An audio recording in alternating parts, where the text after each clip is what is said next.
Now obviously when you have a gasket like this one's still fairly new, so it'd be okay to reuse it. You just need to make sure to follow the correct torque specifications. Alright, so when you slide this on, you want to make sure you slide it on from the bottom so that way it goes over the center unit, and that way it doesn't break the float, because these things are really fragile.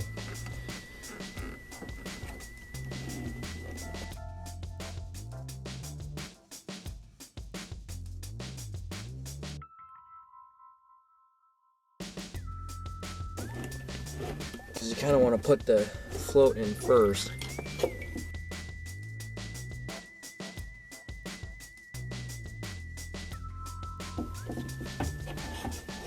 And then just slide it in. You have to slide it in kind of sideways until you can turn it. You want to turn it as soon as possible.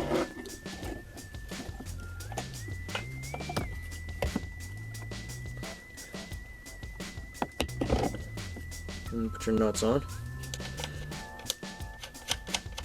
And these fuel pump parts, where you're from O'Reilly's, I've been using O'Reilly's parts the last 4 years and not had one fail.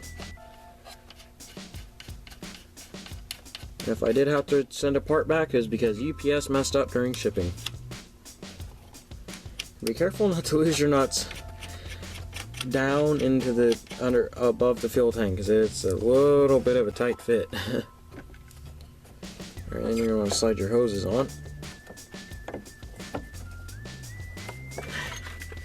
With some new Master Pro hose clamps.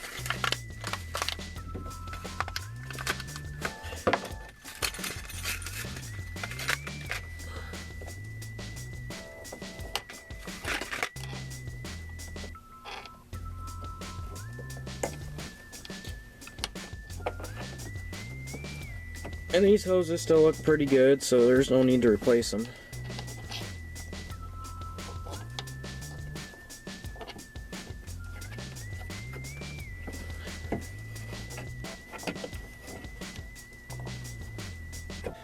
Like I said, when you do a hose clamp like this, you want to do it right before the nipple.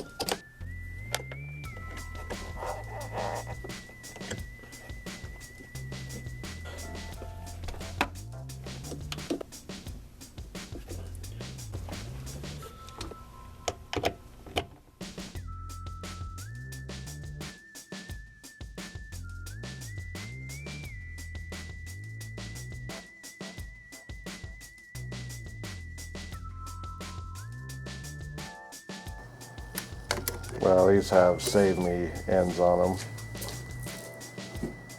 They worked for a while, but yeah, I've seen some horror stories with save me ends.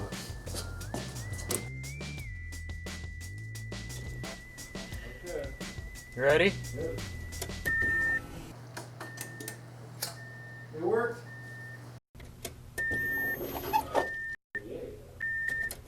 Okay, I don't see any fuel leak down here yet. Whoa, yeah. I still don't see any fuel down there.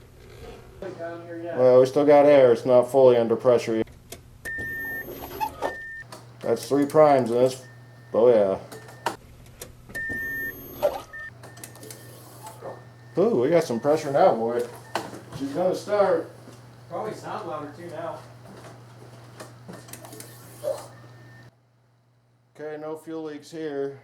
No fuel leaks back here. Alright, start it.